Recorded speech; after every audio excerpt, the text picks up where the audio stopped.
নমস্কার বন্ধুরা, সম্পূর্ণ নিরামিষভাবে আজকে তৈরি করে দেখাবো একদম মুখে লেগে থাকার মতন খিচুড়ির রেসিপি। খিচুড়ি আপনারা সবাই অনেক খেয়েছেন, তবে আমার মতন করে নিরামিষ খিচুড়ি একবার বানিয়ে খেলে এর স্বাদ ভুলতে পারবেন না। খেতে এটা এতটাই টেস্টি হয়। তো নিরামিষ খিচুড়ি তৈরি করার জন্য এখানে আমি নিয়েছি 1 কাপ মুগের ডাল, বা গ্রামে মাপলে এখানে 200 গ্রামের মতন মুগের ডাল আছে। কড়াই খুব ভালো করে গরম করে নিয়ে মুগের ডালটাকে দিয়ে মিডিয়াম আঁচে জাস্ট 2-3 মিনিটের জন্য ডালটাকে একটু হালকা করে ভেজে নিচ্ছি। ডাল খুব বেশি লালচে করে ভাজবো না, তাহলে ডালটা সেদ্ধ হতে সময় অনেক বেশি লাগবে। আর ডাল ভাজার সময় অবশ্যই কন্টিনিউ নাড়াচাড়া করতে হবে, যাতে করে সব দিক থেকে সমানভাবে ডালটা ভাজা হয়। যখন দেখবেন ডাল ভাজার মিষ্টি একটা সুগন্ধ বেরিয়েছে আর ডালের কালারটা একটু হালকা চেঞ্জ হয়ে এসেছে ভাজতে ভাজতে, তখন সাথে সাথেই গরম কড়াই থেকে ডালটাকে একটা বাটিতে নামিয়ে একটু জল দিয়ে ভিজিয়ে রাখতে হবে 10 থেকে 15 মিনিটের জন্য। তো ডালটা একটু ভিজতে থাকুক, ততক্ষণ ওই একই কড়াইতে নিয়ে নিচ্ছি 1 কাপ বা 200 গ্রাম গোবিন্দভোগ আতপ চাল। ডালের মতন করে চালটাকেও মিডিয়াম আঁচে 2-3 মিনিটের জন্য একটু হালকা করে ভেজে নিচ্ছি। চাল কিন্তু একদমই বেশি ভাজবো না, তবে একটু হালকা করে ভেজে নেব। এতে করে খিচুড়ির টেস্ট একদম দ্বিগুণ হয়ে যায়। আর চালটা বেশি গলে যায় না, মানে খিচুড়িটা একদম বেশি গলে যায় না। চালটা সেদ্ধ হবে অথচ একটু গোটা গোটা হয়ে থাকবে। খিচুড়ি যদি একদম বেশি গলে যায় তাহলে কিন্তু খুব একটা ভালো লাগে না।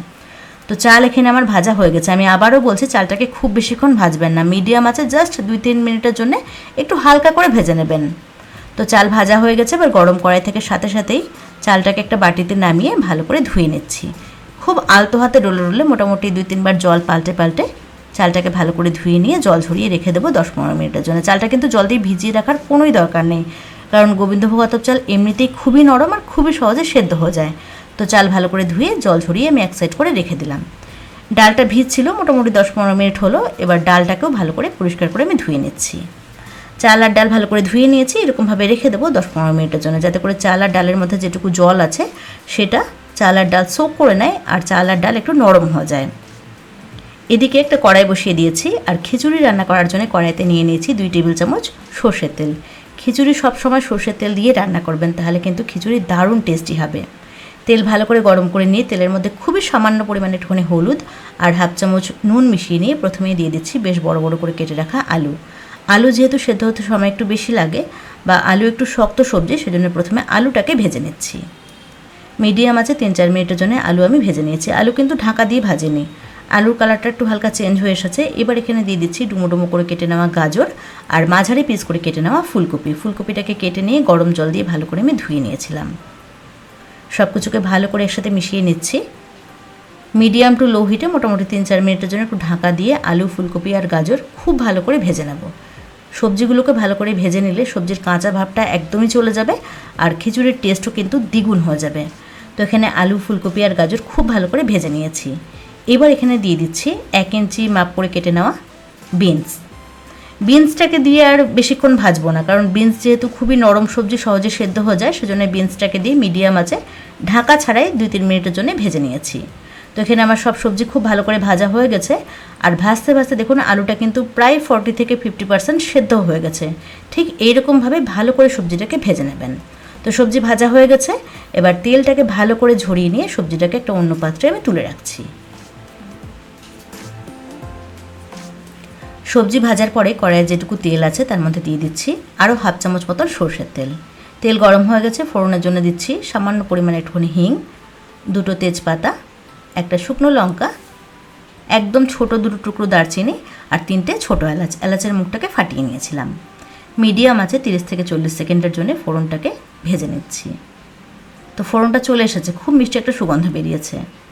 এবার এখানে দিয়ে দিচ্ছি একটা বড় সাইজের টমেটো। টমেটোটাকে বেশ বড় বড় করে আমি কেটে নিয়েছিলাম। আর 1 ইঞ্চি আদা বেটে নিয়েছিলাম, সেটাকেও দিয়ে দিলাম।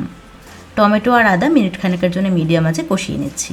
টমেটোটাকে বেশি নরম করে কষানোর দরকার নেই, জাস্ট একটু হালকা করে কষিয়ে নিতে হবে, যাতে করে আদার কাঁচা ভাবটা চলে যায় আর টমেটোটা একটু হালকা করে ভাজা হয়ে যায়। তো এখানে আদা আর টমেটো কষানো হয়ে গেছে। এবার প্রথমে ডালটাকে দিয়ে দিলাম। ডালটাকে দিয়ে মিনিট খানেকের জন্য একটু হালকা করে ভেজে নিচ্ছি। এইভাবে নিরামিষ খিচুড়ি একবার বানিয়ে দেখবেন, এর স্বাদ মুখে লেগে থাকবে। খেতে এটা দুর্দান্ত হয়। তো ডালটাকে মিনিট খানেকের জন্য মিডিয়াম আঁচে ভেজে নিয়েছি। অবশ্যই নাড়াচাড়া করবেন কন্টিনিউ, নাহলে কিন্তু এটা তল থেকে ধরে যাবে। এবার এখানে চালটাকে দিয়ে দিচ্ছি।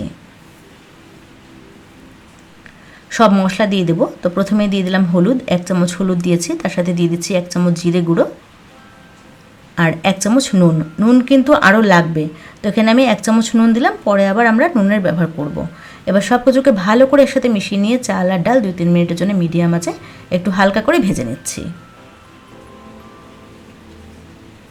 ভালো করে ভেজে নিলে খিচুড়িটা কিন্তু বেশি গলা গলা হয়ে যায় না। খিচুড়ি যদি একদম বেশি গলে যায় না, তাহলে কিন্তু দেখবেন খুব একটা ভালো লাগে না। তো এখানে চাল আর ডাল খুব ভালো করে আমি ভেজে নিয়েছি। দেখুন সুন্দর ঝুরঝুরে হয়ে গেছে। ঠিক এইরকমভাবে চাল আর ডালটাকে ভেজে নিতে হবে। এবার দিয়ে দিচ্ছি একদম ফুটন্ত গরম জল। অবশ্যই জলটাকে ভালো করে গরম করে নিয়ে তারপরে দেবেন। আমি একটা গ্যাসে জল গরম করতে বসিয়ে রেখেছিলাম, তো সেই জলটা এখানে আমি দিয়ে দিলাম। আর জলের পরিমাণটা কিন্তু একটু বেশি লাগবে। জল কতটা লাগবে সেটা ঠিক বলা যাচ্ছে না, জলটা কিন্তু একটু বেশি লাগবে। কয়েকটা কাঁচা লঙ্কা চিড়ে রেখেছিলাম, সেটা দিয়ে দিলাম। দিয়ে দিচ্ছি এখানে বেশ খানিকটা পরিমাণে মটরশুঁটি আর বাদাম, মানে চিনে বাদাম শুকনো কড়াইতে একটুখানি ভেজে নিয়ে খোসা ছাড়িয়ে রেখেছিলাম, তো সেটাকেও দিয়ে দিলাম। বাদাম মটরশুঁটি এসব দিলে খিচুড়ির টেস্ট দারুণ লাগে।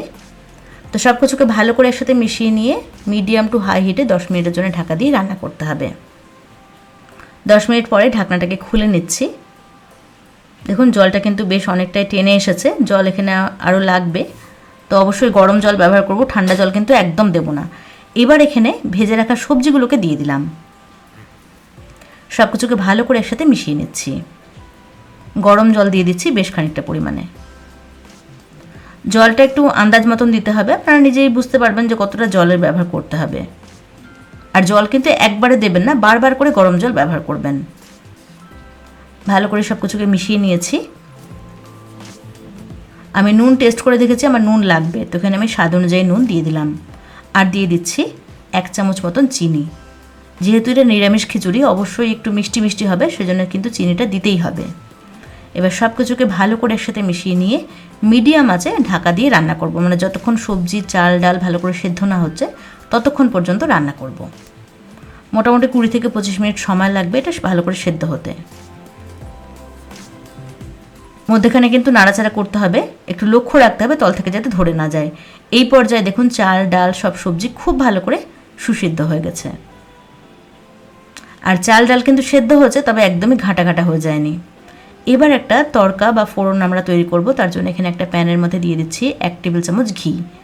ঘিটা গলে এসেছে। এবার এখানে ফোড়নের জন্য দিলাম 1 চামচ মতন গোটা জিরে আর সামান্য পরিমাণে একটুখানি কাশ্মীরি লঙ্কার গুঁড়ো। এতে করে খিচুড়ির রঙটা খুবই সুন্দর হবে।